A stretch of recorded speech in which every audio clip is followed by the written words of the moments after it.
Hi, and welcome to Comics from the Ark. Devin and Jeff coming to you from the Ark the week of February 26th, 2025. Here to discuss our reads for the week. Devin, what did you have today? Okay. Forgot again. Superman. I'm basically continuing the storyline, trying to figure out what's going on. I mean, they started this with the whole, what was it, Doomsday in Hell is like a one-shot or something. It's been a while. Yeah, with a special from like a year and a half ago. Was it that long I ago? think it was. Holy crap. But anyway, it all kind of keeps going forward, and where we're at now with and this is where this whole thing's getting convoluted. Is we've got time travel involved with Time Trapper and everything along those lines, and Doomsday and such. So it's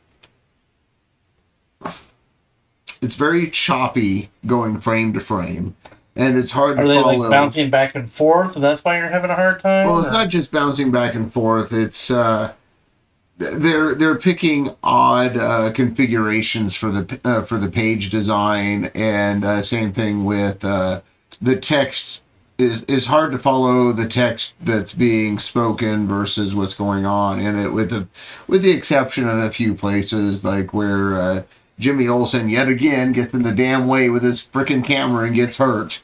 I mean, it's like it writes itself. Yeah, I know. It's like, I wonder if Jimmy's around. What's going to happen? Oh, yeah, he's going to the hospital today. He's seriously the Timmy from Lassie. Well, that or yeah, we're going to need another Timmy from Dinosaurs. Or, I was just thinking, how great of an issue would that be? Just do like a done-in-one where Jimmy is Timmy and Crypto is Lassie, and you have Crypto saving Jimmy from all these, oh no, Jimmy fell down a well. That's not the direction I was thinking. I was like, why can't we just have an issue where Doomsday shows up and just finally takes Olsen out? I mean, the kid's a menace to society, in my opinion, half the time. Maybe that's the commentary that they're doing. After a while, they've started to realize it's like, hey, you know what? We have to deal with incompetent boobs all the time, and we're having to... Well, he's like for example, in this one, he's literally putting people in danger to try to get a picture of Superwoman. It's like, really, man? Well, that could be a commentary about paparazzo. Right there. Something along those lines, absolutely. But even if it is, if that is the direction they're going, let's go ahead and just take the guy out. Like Jimmy Olsen, I think we should start it right here. They killed off Superman. They always try to go for the shock value. Maybe it's time for a little less shock value and to go after the character that actually has the best chance of dying of anybody on the battlefield half the time. Well, back in it would have been the 90s when they did the Clone Saga. Right before the Clone Saga, they actually had Aunt May die. Yeah. And it was one of those ones where at the time, I'm thinking, it was about time. The old bag had it coming. Mm-hmm. She's been sick or almost dying, every other year. Let's just finally take her off the map. And then, same thing with Alfred. They did the same thing with Alfred. It's like, okay, we killed off Alfred, and now let's point out how important that person is to our hero. Yeah. And if you killed off Jimmy, then you're going to have Kal-El, Superman, Clark, whatever you want to call him, him go, fewer pictures in the paper? Well, no. There was a refreshing innocence about Jimmy, that kind of gave, Superman a little bit of, this is why I do what I do. You don't see that anymore, though. I mean, literally in this episode, you see Jimmy, there's not a simple innocence to Jimmy. He's literally going out of his way to try to get the first picture of Superwoman, regardless of what it does, to get it. This is not the Jimmy Olsen of... Golly, Jimmy Willikers. Yeah, this is more of a cutthroat style Jimmy Olsen. Yeah, well, then let him die. Yeah, it's like honestly, this is a Jason Todd version of Jimmy Olsen. Oh, so we're not just gonna kill him; we're gonna torture him and then blow him up. Well, he didn't really torture him. I mean, let's be honest. After about the third crowbar swing from Joker, I'm pretty sure old Jason wasn't feeling much. I'm pretty sure that I think it was the third one down. They show it hit him like right about between the shoulder blades. I mean, right on the back. He had to sever his spine. To be fair, though, with comic panels the way they are, Mm-hmm. you don't know if that was actually the third one or the 13th. Oh no, one. you do on this one. You got to remember the way that I will never forget that page. It's to this day, it's one of my favorite pages in all of comics. And it's not because of what happened necessarily or who it was, as much as how well they did depicting the beating that he gave to Jason frame by frame, because it's a ton of little squares side by side, and each square it goes from down crowbar to up crowbar to down crowbar, and each one of them is a swing, and you see a different look on his face every time, and you as see, he was getting exhausted, well, as Joker was as he was continuing this onslaught, and it wasn't even just exhaustion. You saw the manacle stuff coming out. I mean, and you were starting to see, some, it wasn't really drawn in as blood, but you could definitively see where they were trying to show how brutal this really was, and this frame by frame, blow by blow that they did with the Joker. Yeah, it completely took any question out of what happened in between. Like I said, the third blow, they literally show him, and it kind of has him with his back kind of arched back, and his head cranks up as the crowbar's hitting him right in the middle of the back, and you can just basically see by the look that it severed his spine almost. So comic books, they're not just for kids. Yeah, well, and this was you gotta remember, this was mainstream DC. No, I know. This was mainstream Batman. Well, I remember that was actually about the time that they were trying to make comics a little more grown up and a little more sophisticated, Mm-hmm. and by doing that, they were taking on adult themes, they were having more violence, and they were taking away a lot of the fun innocence that, Yeah, and that storyline definitely hit all the sides of that, up to and including even going as far as getting the political side involved when you got Joker come back as ambassador. Which that didn't really make much sense at the time to me. It actually worked politically. It made sense. Well, and then having Batman not able to actually do anything, yes, as a repercussion,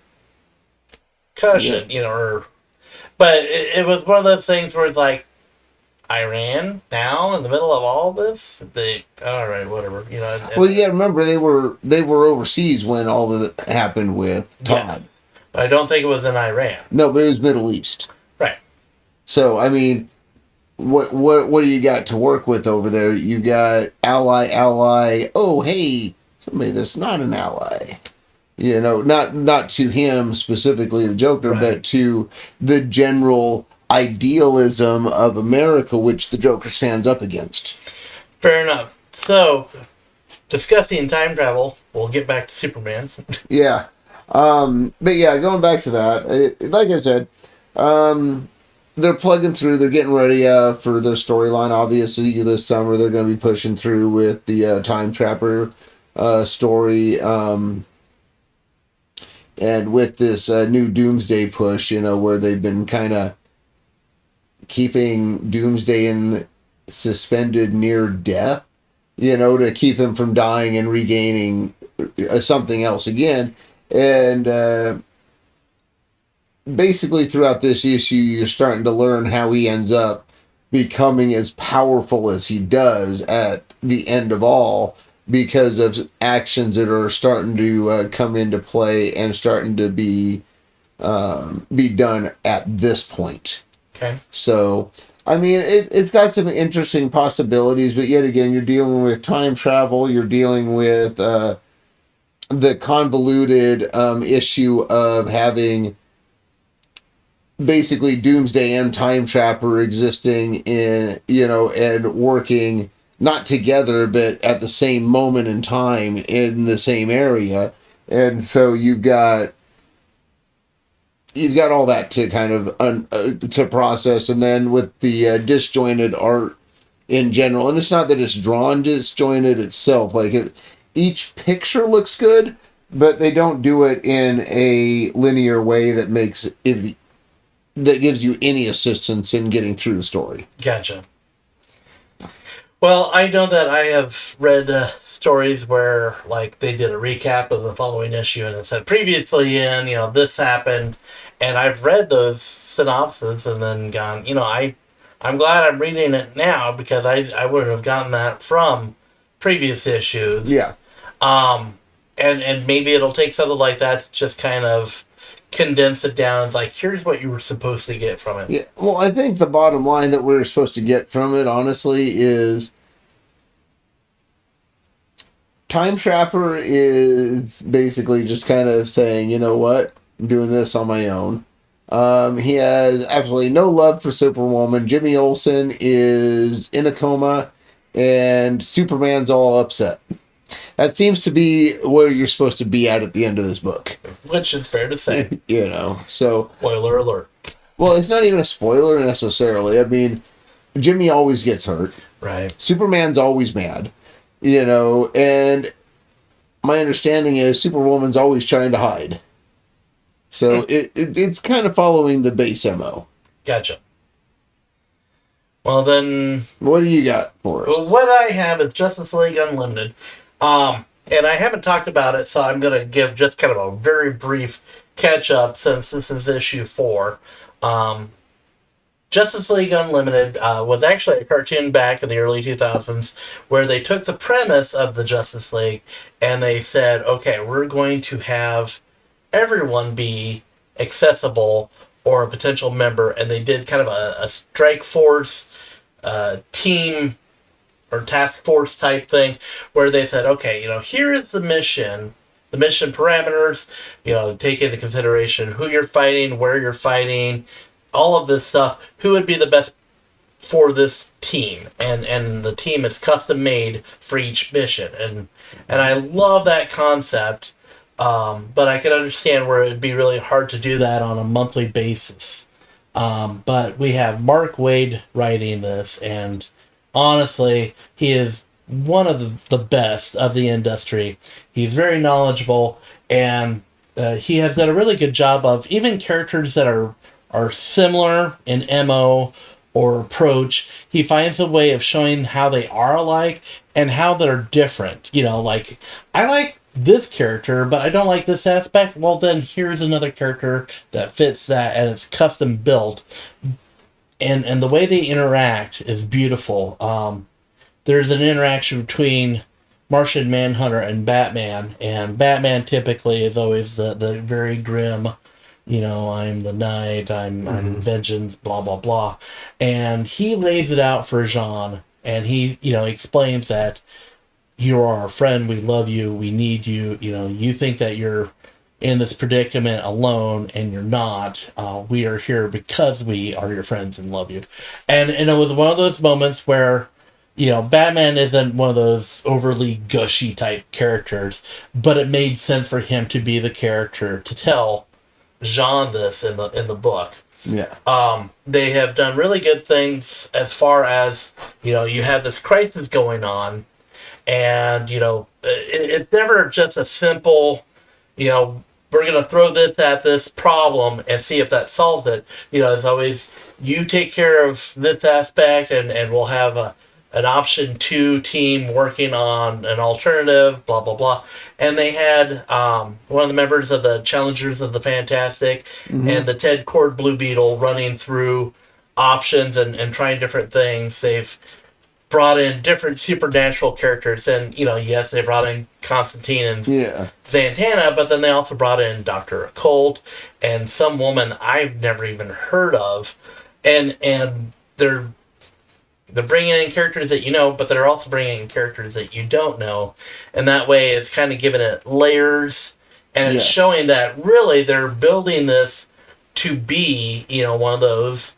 We want the best for this particular mission at this particular time, working on it, and they've done that for the past 4 issues, where they have changed up who is going towards whatever problem. Yeah. And sometimes it didn't make sense, but then along the way you'd be like, oh, that's why. Mm-hmm. There is a traitor on the team who strikes me as a begrudging traitor. He doesn't want to be the traitor, but he's in this position now that he has to. There is a mystery about who is behind all of this. It's this group called Inferno, and we don't know who it is, but from the way they talk, I feel like it's going to be revealed to be someone that we're either familiar with, or it could even be a hero that is doing this for an ulterior motive. And so we have that mystery, we have group dynamics, we have a changing cast, we're building something bigger and more encompassing, and it's well drawn. And sometimes I wish we could kind of slow the pace down just a scotch to really enjoy it. But I have really been enjoying this version of the Justice League because, everybody has their ideal team, and with this, everybody gets kind of, their moment. And I really do appreciate the fact that, maybe this isn't the right moment to use Batman. Maybe we use, the Question or Blue Beetle or whatever you need for that moment. Maybe get a nuance. You were saying that, it needs, it almost felt like it needs to slow down. And I mean, that seems to be kind of a standard across DC right now.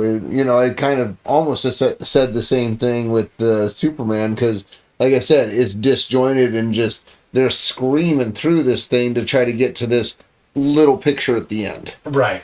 Instead of, honestly, I'm not saying drag it out too much, but I mean, this, like, for example, mine could have been a solid 2 books of good writing. Right. You're building it up and have the payoff. Whereas this is taking so much information and trying to get it out in one book. Yeah. But yeah.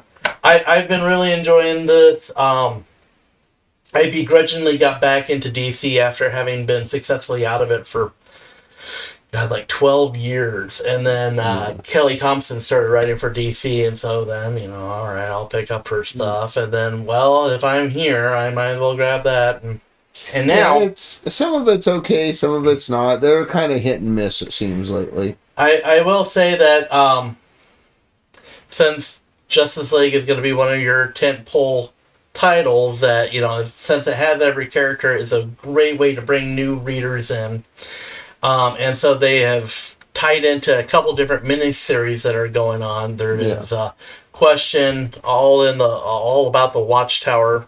There's also the Justice League Atom Project, which is a spin-off from the whole Absolute Power storyline that they had. Yeah. And I won't lie, they've just had just enough in it in Justice League where it's like, God, I kind of wonder what's going on over there, and then I have been tempted to buy those issues because it's like, well, this might pertain to something going on, which is exactly what they want you to think, and it's working.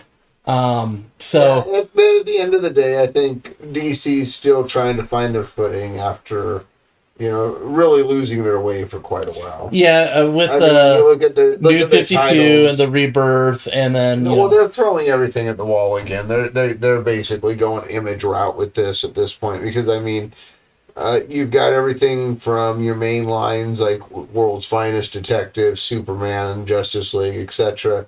I mean, hell, Zatanna got her own book right now, on top of the fact that they still run, things like Scooby-Doo and things like that.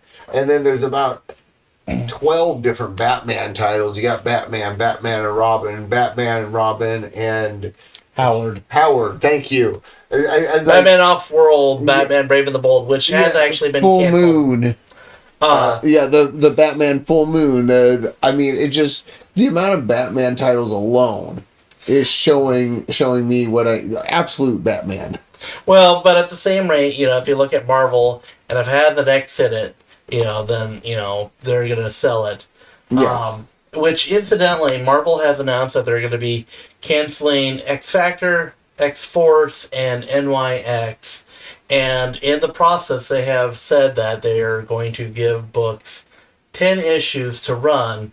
And if they don't feel like they're getting the traction that they want or the numbers they want, they're axing it.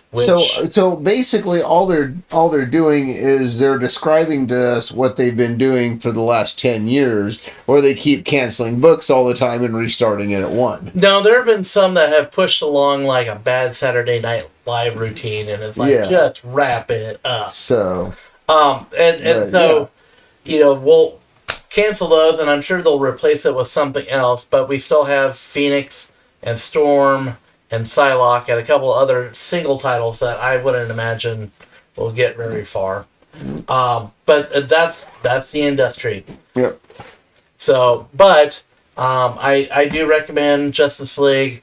It's a great one-stop shop for getting a little taste of everything going on in the DC universe. It's well written. I am enjoying the art, and so far I'm intrigued.